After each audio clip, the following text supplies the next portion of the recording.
Alors maintenant, on en arrive à la partie centrale, c'est l'intégration des fonctions continues par morceaux. Enfin, selon les classes, on vous fera un cours sur l'intégration des fonctions continues tout court ou continues par morceaux.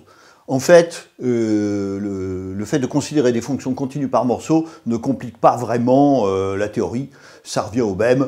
Donc, permettons-nous quelques discontinuités dans la mesure où ça vous arrivera même si vous avez fait la théorie de l'intégration sur les fonctions continues. Alors déjà, qu'est-ce que j'appelle une fonction continue par morceau?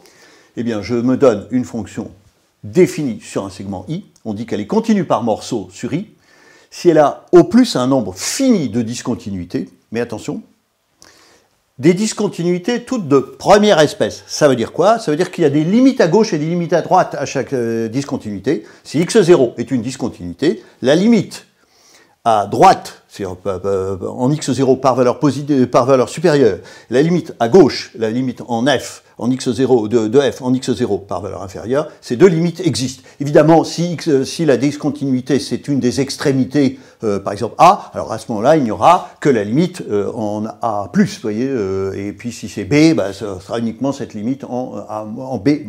Mais disons, voilà l'idée. Donc, je vous dessine le modèle d'une fonction continue par morceau. Eh bien, c'est des morceaux de fonctions continues. Vous voyez, on part en A. Bon, là, bah, peut-être que A, c'est une discontinuité, donc je fais ça, par exemple, voilà. Je fais ça. Là, je fais ça. Là, j'ai une discontinuité, là.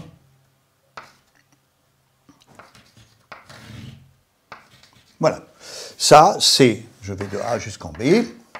Eh bien, ça, c'est une fonction continue par morceau. Pourquoi? Parce qu'il y a 1, 2, 3, 4, enfin, des points de discontinuité, il y en a 1, 2, 3, 4, et les discontinuités sont toujours des discontinuités de première espèce, c'est-à-dire que, par exemple, en A, j'ai bien une limite par valeur supérieure, là, j'ai une limite par valeur inférieure et par valeur supérieure, etc., etc. Voilà. Alors, qu'est-ce qui n'est pas une fonction continue par morceau? C'est par exemple, je prends ceci, une fonction qui ferait des choses comme ça. C'est-à-dire avec des asymptotes. Eh bien, cette fonction-là, bien que sur cet intervalle-là, bien que n'ayant que 3 points où il y ait des discontinuités, en fait, en réalité, c'est même pas des discontinuités, elle n'est pas définie. Eh bien, là, vous ne pouvez pas considérer que c'est une fonction continue par morceau. D'accord. Alors, là, on dira oui, mais ça ne contredit rien, puisqu'il n'y a pas, ça n'est même pas, ça tend vers l'infini. Mais je peux, par exemple, prendre, si je prends la fonction sinus 1 sur x, ben, la fonction sinus 1 sur x, au voisinage de 0, ben, voilà ce qu'elle fait. Hein. Au loin, elle tend vers l'infini, elle fait ça, et elle fait ça.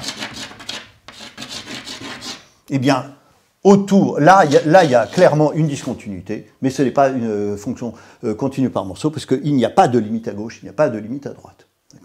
Donc voilà, c'est ce cadre-là. En gros, c'est un recollement de fonctions continues sur des segments raisonnables.